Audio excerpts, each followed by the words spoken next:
Hey, good morning, everyone. Welcome to Season 5, Episode 7 of the Roast West Coast Coffee Podcast. I'm Ryan Wolt, and this is the show where I bring you the stories of coffee professionals, entrepreneurship, and coffee education. Today, we are moving into coffee industry adjacent territory. You are about to hear my interview with Karen Eland. Based up in Bend, Oregon, Karen is a painter and artist who uses coffee, more specifically espresso, as her paint. She also paints with beer and sometimes, I think, even actual paint. If you want to check out some of her art while listening to the show, follow @CoffeePainter on Instagram right away. While you're there, you might as well follow @RoastWestCoast too. After booking Karen to appear on this podcast, I realized that since I had never interviewed an artist on this show before, I had no idea what I should ask her. I couldn't fall back onto some of the standard questions that I ask most of my guests. So I got a cup of coffee from Cafe Latte in Solana Beach and scrolled through galleries of Karen's artwork until I had made enough notes to follow through with this show. Once I realized that most of this podcast is talking to show guests about what inspires their passions, it was pretty easy. If you're out there thinking, dang Ryan, just get to it, I've already filled my coffee mug to the top, you are in luck, because it is time for this conversation with Karen Eland, the coffee painter.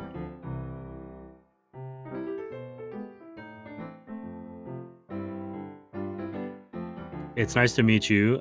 Any questions from you before we get started? No, I'd just say jump right in. All right, we'll jump right in. Welcome to the Roast West Coast Coffee Podcast. Thank you. I really appreciate you being here. If you wouldn't mind just saying kind of your name, what you do for a living, and if you have a favorite cup of coffee, maybe what it is. My name's Karen Eland, and I paint with coffee or beer as my paints.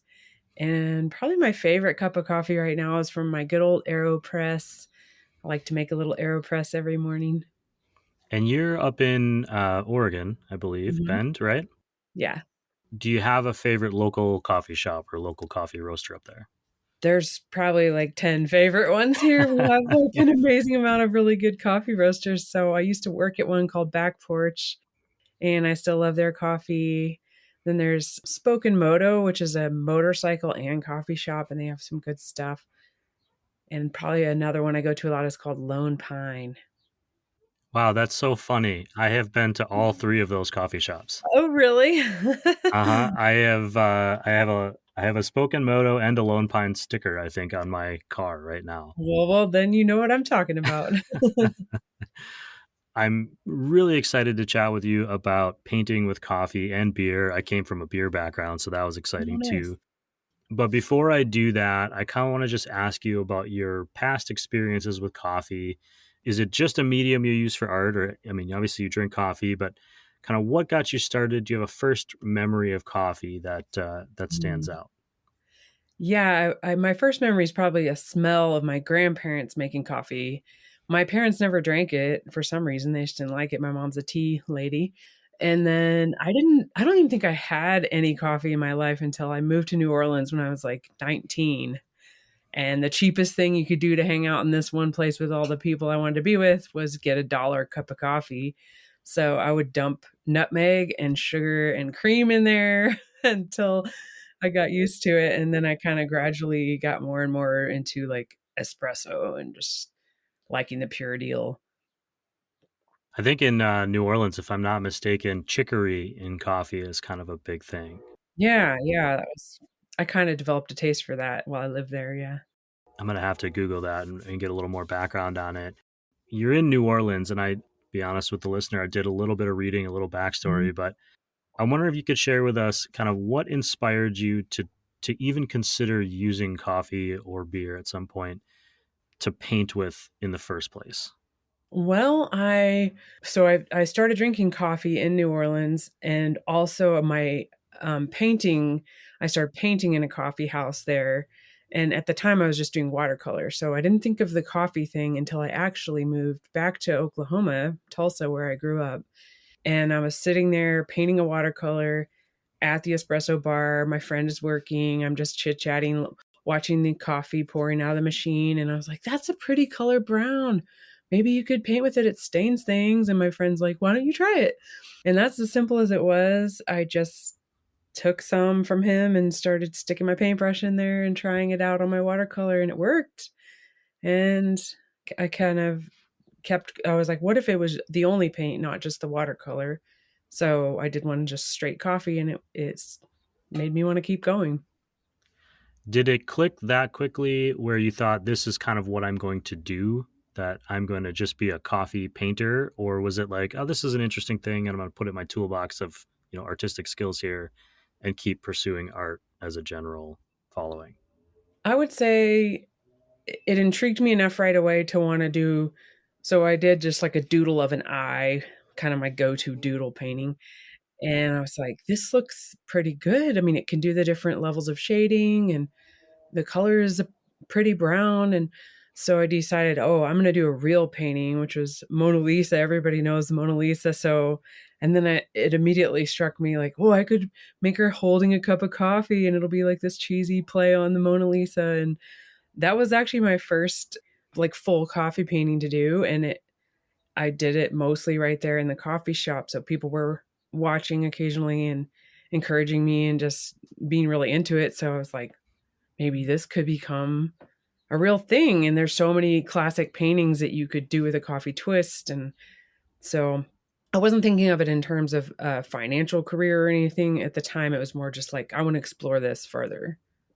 That's another question, I guess. As an artist at that time, were you pursuing art as your career, or is there like an alternate universe somewhere where Karen like works in a bank, for example, or That would whatever? be no good for any bank.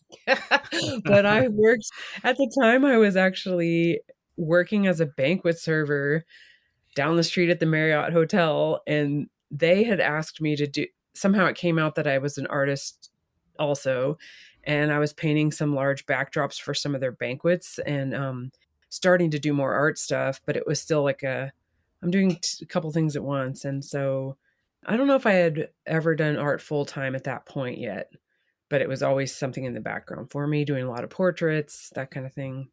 And you're still relatively young at this point.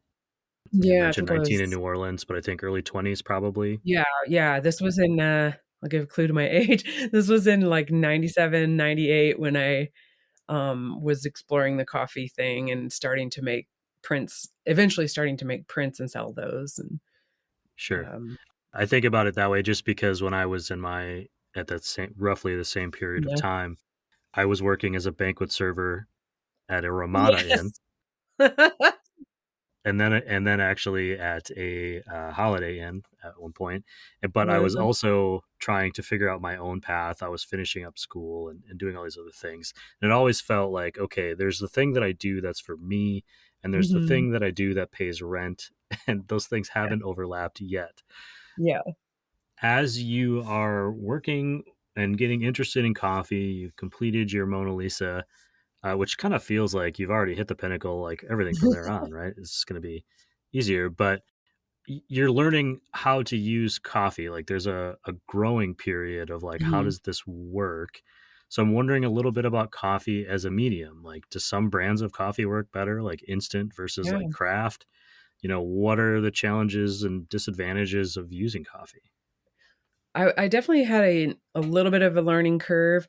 My friend that was the barista at that very first moment, I thought it was like, "Why don't you try the grounds? Why don't you try, drip coffee? Why don't you try this espresso?" And we were just like going for it right then. And almost right away, I preferred the espresso itself because the density of the color and just maybe the oils that it brings through. And I don't know. So I kind of quickly left the other stuff aside. I know there's a ton now of coffee artists that use instant coffee around the world. I've seen a lot of work.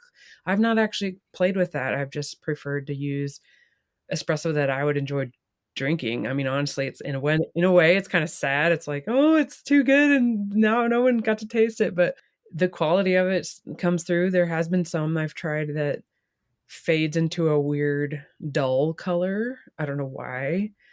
I kind of avoid those shops or those ones. And so I found some of those shops I named is where, and there's also one more named Palette, which uses Kova coffee.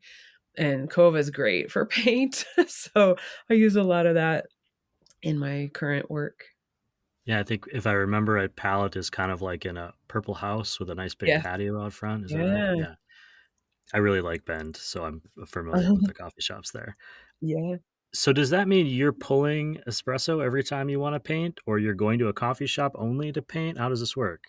I mean, I used to paint more right in the shop, and that's back when I lived in Oklahoma, and it was just that kind of a shop where it was like everyone hung out there was by college, it wasn't too weird to be doing that and taking up a table.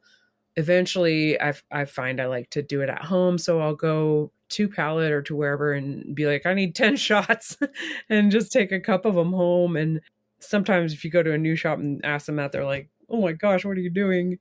But I take that home and then sometimes I'll boil it down a little so that it gets even thicker and I can do the dark parts faster. Sometimes I'll use just straight the way it comes. So as an artist, then you're thinking dark to light as far as how like the process of building your painting. Well, not necessarily. It's more like a watercolor, which you do light to dark traditionally. I've just gotten used to using it and I have certain things that I do dark to light. I don't know how to explain. It's just intuition. Oh, I'm going to do this part dark first. And, or if I'm doing a portrait or an animal or anything, I always start with the eyes because I like to just do them the best and see them looking back at me while I finish the rest of it. So that would be starting with the dark pupil and then doing around. So it's kind of depends on the painting, but generally I'm more of a light going toward the dark. How long from the time that you dip your paintbrush, say, into the espresso or into the coffee that you've done, and you start working on the paper? I have little experience in art, nothing that would make me have any intelligence about it at all. But I'm Mhm. wondering, once you start working, how long do you have to play with what you're doing on the page before coffee sets or Mm. dries? Or like watercolor paint, you have some flexibility there. I'm wondering if coffee responds the same way. It's fairly similar to a watercolor, the way I use it anyway. Watercolor will stay set and you can go back over it and you don't have to worry about messing up the previous layers. Whereas coffee, you can get it back off by pushing too hard on the subsequent layers. So you either can use that to your advantage or you have to be very, very careful because it will disturb the previous layers. So that's something that I've learned to deal with over time that's different. What about art generally speaking? Like forgetting about coffee art, Mhm. what kind of set you down this path as an artist, and what kind of got you started in the first place or inspired you to pursue it? And, how did you end up to be that person who was like, "Oh, I'm going to try this new coffee art concept?" I wouldn't say I was a desperately I've got to be an artist kind of a kid. I always liked drawing, but I liked 15,000 other things. And I remember we had dress up like what you want to be in third grade. And at the time, I was like, I have a little beret and I have knickers, like those pants, that went down to your knees. And for some reason, I thought artists wore those. So I was like, I Sure, guess I'll makes just sense. dress up like an artist. And that's what I ended up being, which was funny to me later because I didn't really it sort of feels like I accidentally became an artist because I really could have been so many other things due to my interests, but I'm glad it worked out this way. It's more fun. That leads us back to that question of, at what point did you say to yourself, maybe I don't have to be the banquet server anymore. Maybe this Yeah. is a career, and this people are willing to pay me for this coffee art. Yeah, it was a surprise to at the people's response, just, "Oh my gosh, you should make cards or mugs or this or that," and at the time, I hadn't really thought about it, and luckily, my cousin is way more business minded, and he at the time was like at the time, it was you have to go get lithographs made, like, it was not the print on demand world we have now.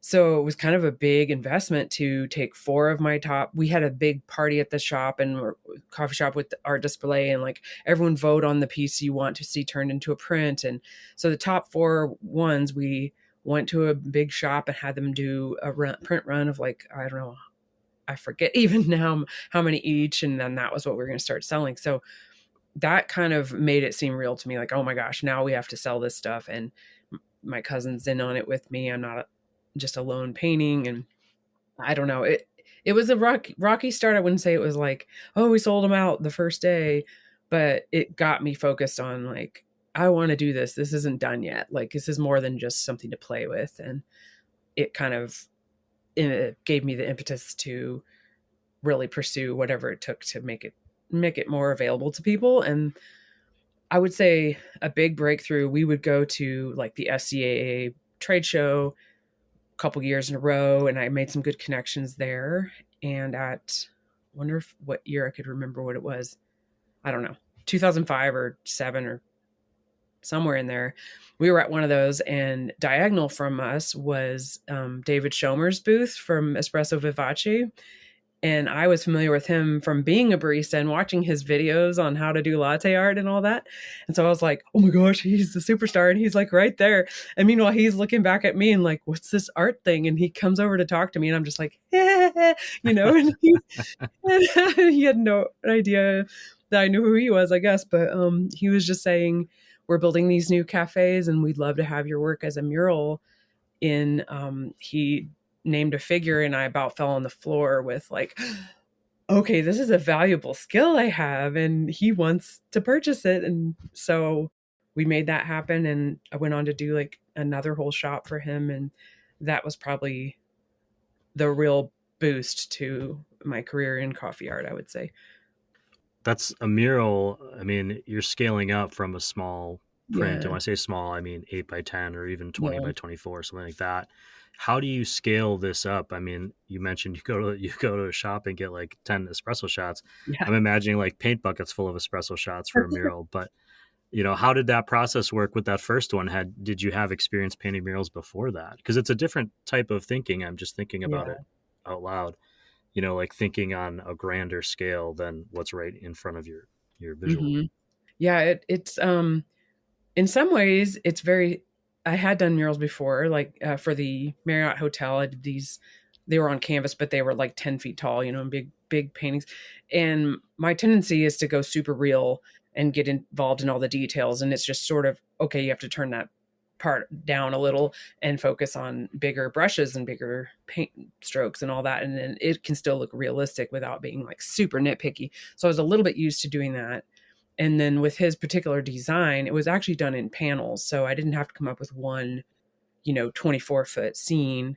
He had very specific ideas of like this piece. And so I could do it on maybe a 5-foot wide piece of paper that was 3-4 feet tall. And that was a little more manageable with the way I had to do it on paper and then mount it to the wall later. So it was a little different than a traditional mural in that sense, but it was just large and a lot of panels that added up to a mural.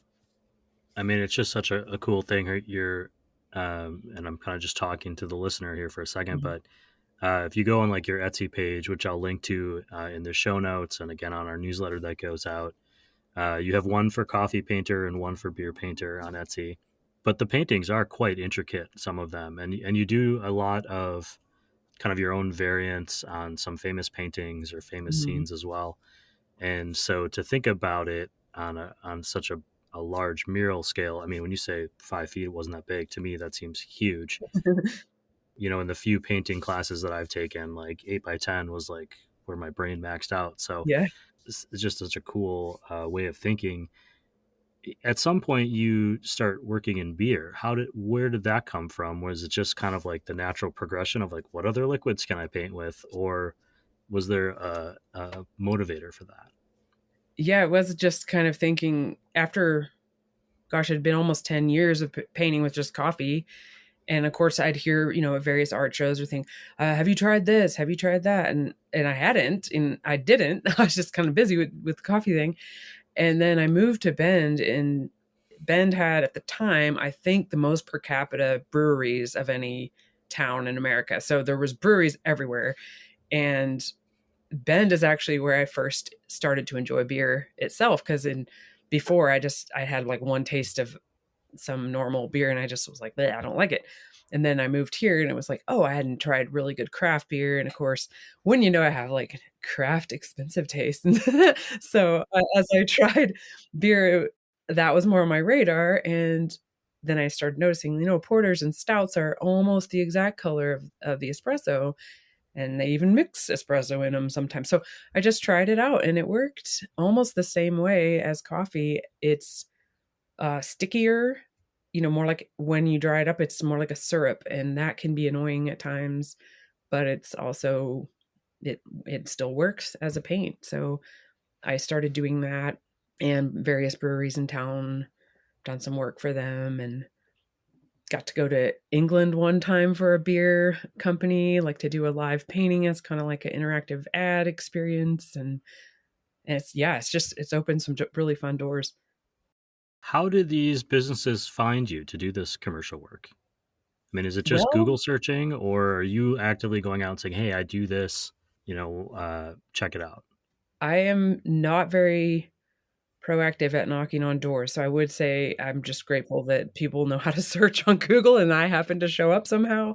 And yeah, one of them was an ad agency in London that did alternative types of ads. And so people that painted with stuff, they found me, and that's how that kind of happened. And yeah, I've asked a few places or mentioned like, "Hey, I do this if you need anything," but honestly, most of it's come through word of mouth or just through someone finding me somehow. You mentioned kind of in the late '90s, kind of getting into this in the very beginning. Mhm. Somehow we are in the 2020s. Mhm. It happened really fast. Yeah. I very clearly remember the late '90s, Mhm. most of it, anyways. What have you kind of learned about the business side of this? Because I feel like artists in general, or writers, or now podcasters, or whatever, Mhm. you and I should ask, did you go to school for art? No, I actually didn't. So I took a portrait painting class when I was 15 at an art store, and it was phenomenal. It was really helpful. But that was kind of all I've had of professional training or any of that. Well, then this may not directly apply, but Mhm. I felt like when I came out of school, high school or college for that Mhm. matter, I knew a bunch of things, but I didn't have practical Yeah. knowledge and how to make those reality, or how to make a career out of the things I wanted to do. What have you kind of learned about the business side of being an artist since you've been in it now for some time? I would say I still have a lot to learn.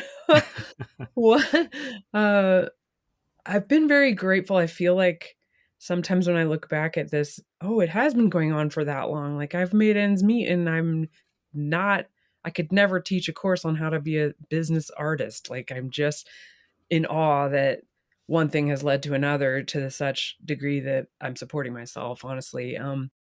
I have learned it's one thing I wish all artists of every shape would hear more is go get yourself an accountant or a tax person. Like, don't try to do all that yourself. Like, I was always trying to pinch pennies and like, well, have to do my taxes all by myself. And then I would have to file for an extension every year because I hate that stuff and I don't do it on time and blah blah blah. And so it was so much stress every year. And it's like, why did I not just spend a little bit of money for some help in this area and save myself that much drama? So that kind of thing where it's more like you don't if you're not gifted in business, like partner up with someone who is and don't try to do it all. And yeah, that would be one thing. Other things as I've gotten to know some other artists in town that are really successful and kind of gleaned from them like, oh, I'm trying to think specific little details just in really subtle details like beef up your Instagram a little more or don't be afraid to take an inspiration trip and just do that, or gosh, I'm having a hard time being specific. No, that's all right. I think it is hard because I think, especially as an independent creator. So Mhm. for me, I have this show, and I also wrote a book and published it last year. Mm, I didn't know how to get that out in the yeah. world. I leaned on some of the business experience that I've had to do that. But in thinking about like hiring an accountant or whatever, like, even though it might not be a lot of money, I don't have any background to go, well, this is going to work. Mhm. And each of those little things digs into that little amount of money I have to Yeah. push this thing out, or vice versa. So I understand that. You have a studio, which which I believe is open or has a little shop in it, if I'm not mistaken. Yeah, I'm part of this place called the Workhouse. And so it's kind of an artist collective. There are 8 little studios within it of all different types of artists. We have a printing press gal, we have some seamstress, we have a stained glass window guy and jewelry makers. And then the center portions of the are shop items that we've made, and then also people from the local region have made. And it's really charming, and people love to come shop there. So I don't actually have a working studio in there. I still have my display and my art is there. But I found like during the pandemic and even before that, I was doing more mural jobs or not painting in the space as much. And it was becoming like a storage unit instead of my actual working studio. So I just, me and the girl that owns the shop are like, this isn't really making sense for you. Why don't we give you this big display and you do work wherever you work. And so that's the story of that. But it was a great experience to be part of a group. We took turns running the shop, and you're just getting part of a community. That is always good to be part of a community whenever you can. So Sure, and you see other people going through similar challenges, and yeah, you can collectively troubleshoot things. But yeah. also, what I noticed from some photos I saw of your shop and some YouTube Mhm. videos where they were in your shop, and just from looking at your Etsy, is you do a great job of meeting customers where they are. There's an accessibility to both Mhm. the product, but also the price point. I'm assuming there's a sliding scale based on the art, Mhm. but I would feel comfortable as a non-art person, buying artwork, and I think there's Well, thanks. something of value there. A craft coffee, certainly prices range from whether you're expecting a $3 cup or a $2 cup to a $7, $8 cup, and I think Yeah. art could be similar. There's a value on both sides of Mhm. that coin. You also offer classes Yeah. in Bend. And so I'm kind of wondering, are those classes geared towards teaching people how to paint with coffee or beer? Or do they have a different bent, and kind of what have you learned from teaching the classes? They currently are it's like a fun 2-hour experience. So I've almost always had beginner artists, and I provide like a pre-drawn sketch of, we might do a mountain scene from around here, and the people choose, do they want to paint in coffee or beer? And I just kind of walk you through how to do a painting. And by the end of the 2 hours, you have your scene. So it's sort of been more like those paint party class things you can go to. It has more of that vibe than, okay, I really want to learn to paint from here, teach me everything you know. It's not, I haven't really taught at that level. So I really enjoy doing it the way it is, because you just see people that are like, well, I can't do anything but a stick figure. And then by the end, they have this painting and they're really proud of themselves. And it's like, I can actually do this. And it was fun. And, I just enjoy seeing people realize like you don't have to be an artist to be an artist. Like you can just try it. And that's kind of the whole thing with the coffee and beers. Like, why don't you just try it? Like that initial spark is kind of the vibe I carry through with it. It's like, well, don't worry about how it's going to come out. Like, why don't we just try it? And then it does come out. I'm thinking back to some of the classes I took in design school and thinking, man, I spent all that money on fancy paint. Mhm. I could have just you could have just dipped into some coffee or some beer. Yeah. What is kind of on the horizon for you as an artist? Is this just the path you're going to continue down?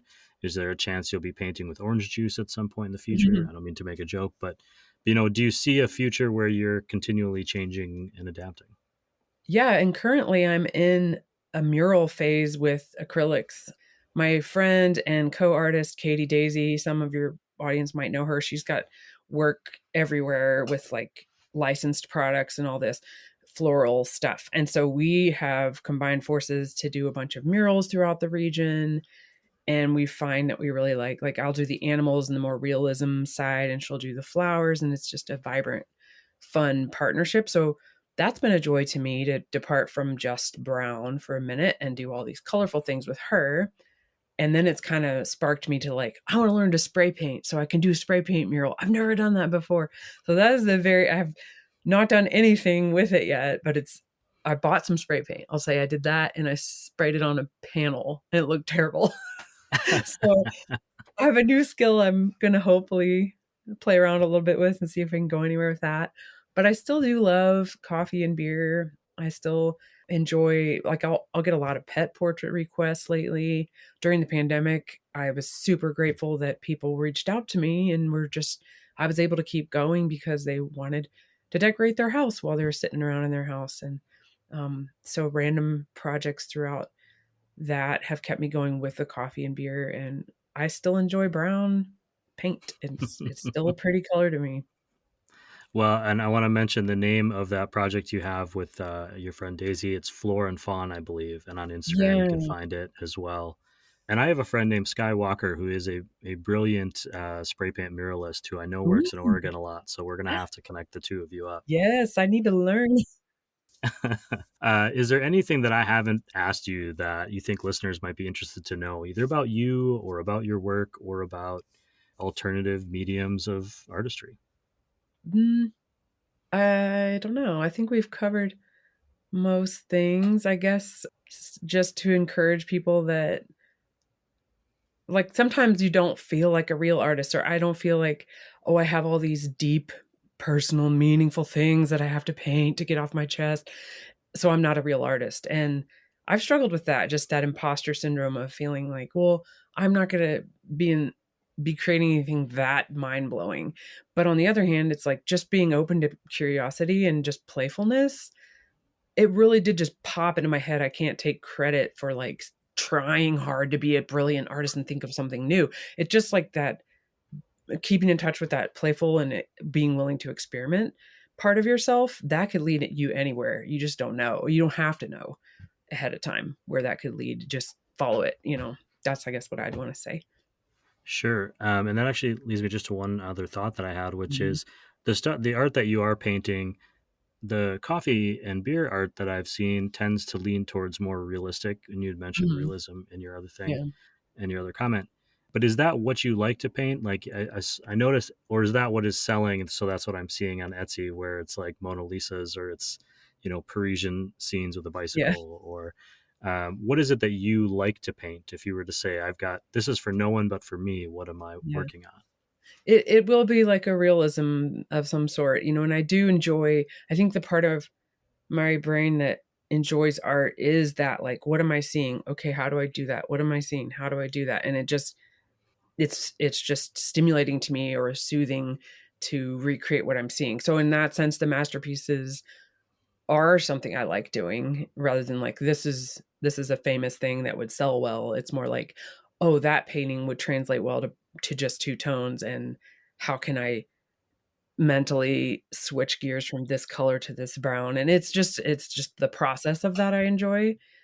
So it's not so much like, oh, I want this one particular subject, but I guess recreating something beautiful, whether that be a nature scene or a masterpiece that someone else created in the first place, saluting to them. I enjoy that process a lot. Sure. I notice a record player, I think, in the background. Oh, yeah. What are you listening to when you're painting these days? Oh gosh, I go all over the place. I had a kick for vintage Hawaiian music. And then some of my parents were really old, mellow. I The way I was raised, they listened to nothing but like super cheesy, mellow orchestra music. But instead of driving me nuts, it kind of brings me comfort. And I just put some of these Montavani strings records on. And then sometimes I'll put on the newer stuff I like. I don't have vinyls of because I literally bought that record player last week. I Oh, had one long ago. I had one long ago, and then it broke, and I was like, "Why don't I have a record player? I need to go get one right now." And so, yeah, I need to update my collection with the newer stuff I like. well, I like that. I have a record collection, but I am currently Sounds record player as well. Oh, yeah, it's I know. And I love my records, but I find that when I'm listening to music, especially like when I'm writing, whether it's a script mhm, or a story or something, the music finds its way into my what I'm doing, into the, yes. the tone or the vibe, and I may not even realize it. And so I would Yeah. assume art are similar. Yeah, I do also listen to a lot of audiobooks and podcasts. Sometimes that will keep my attention on, I need to finish this painting, and I'll sit here because 'cause I'm interested in what they're talking about, more than with just music where I can kinda like, zone out. But when I look back at a painting, I can hear what I was listening to when I look at it. Sometimes, not every single, but, like, it's weird how much that cements in my own brain. Like that was going on when I did that, and it's just connected. I don't know if anyone else would pick it up because it's just in my own head, but Well, I think whatever they're listening to when they see your art for the first time or when yeah. they have a connection to it for the first time, because I don't think that's always the first time you see a piece of art. Yeah. Sometimes I see something, whether it's art or a film, and I don't like it. And later on, something compels me to go back Mm-hmm. and I might change my mind. And I think that's the kind of not to get too, ethereal, but like the thing I love about art of all forms is that your experience interacting with art can change as you change, Yeah. even if the art itself has remained somewhat the same. So the last question that I ask everyone, nothing to do with painting or art, but Okay. it's when you do go to one of those great coffee shops up in Bend, what do you order to drink? I am well known for getting a cappuccino or a cortado, rain or shine, cold or hot outside. I just love that little cup and so good. Karen, I really appreciate you taking some time to be on the show. We've never had a artist on the show. It's always been other types of coffee professionals. So I appreciate that you've just really brought something unique to the show today. Well, thank you so much for having me.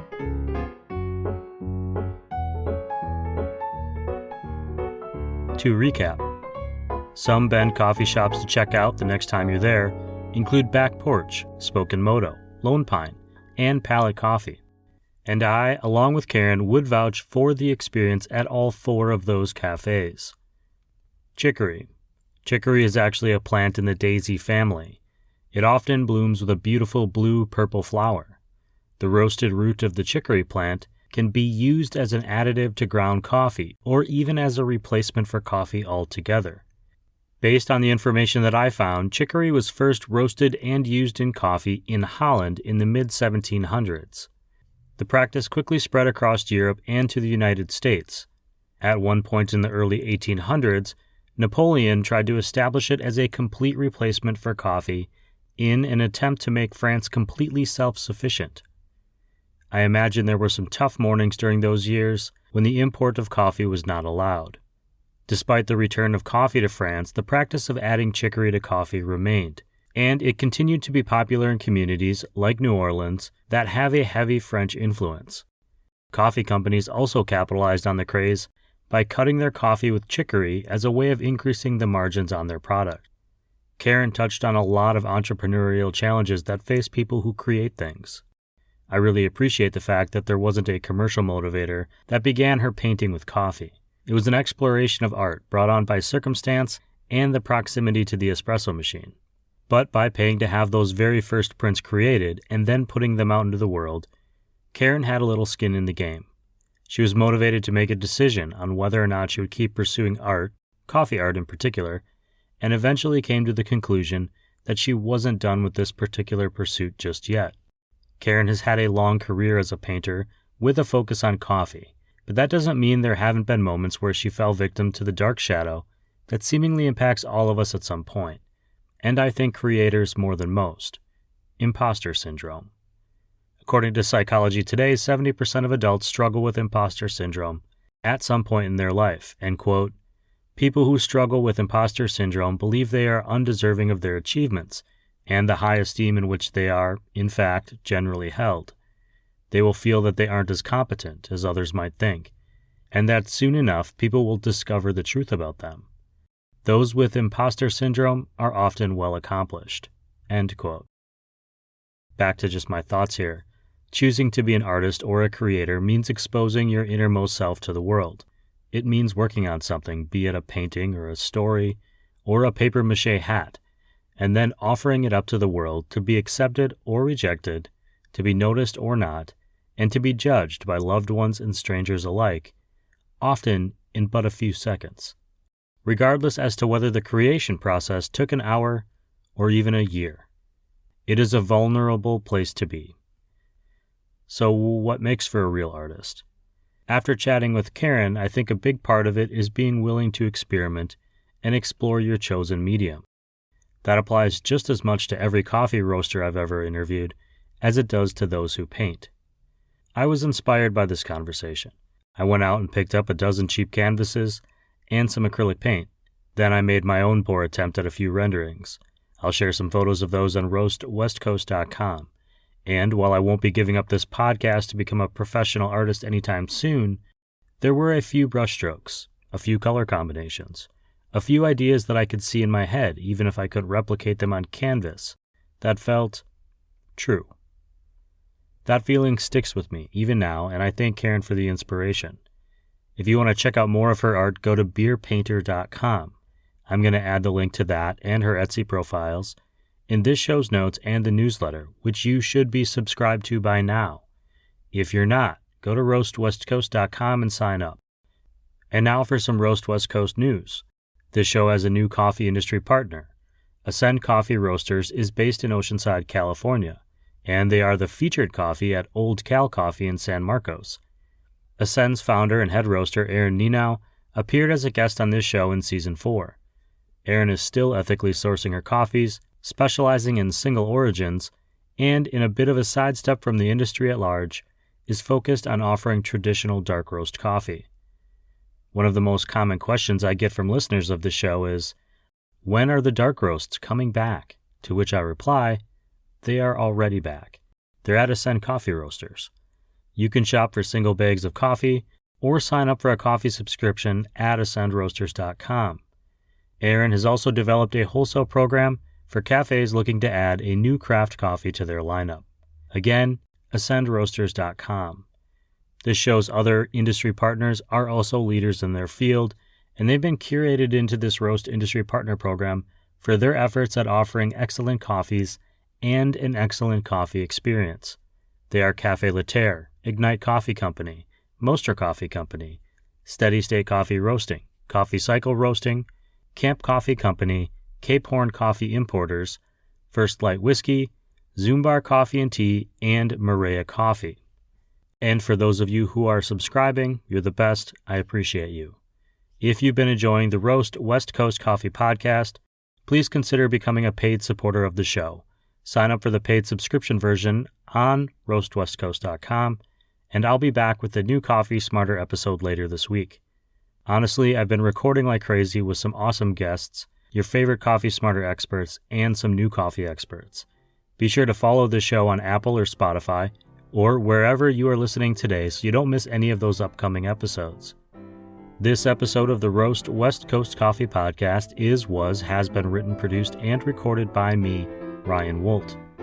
I hope this show has found you happy, healthy, and with at least enough sanity and coffee to make it through the day. And for those of you headed out to get a cup of coffee somewhere in the world this week, please always tip your baristas and be sure to drink good coffee.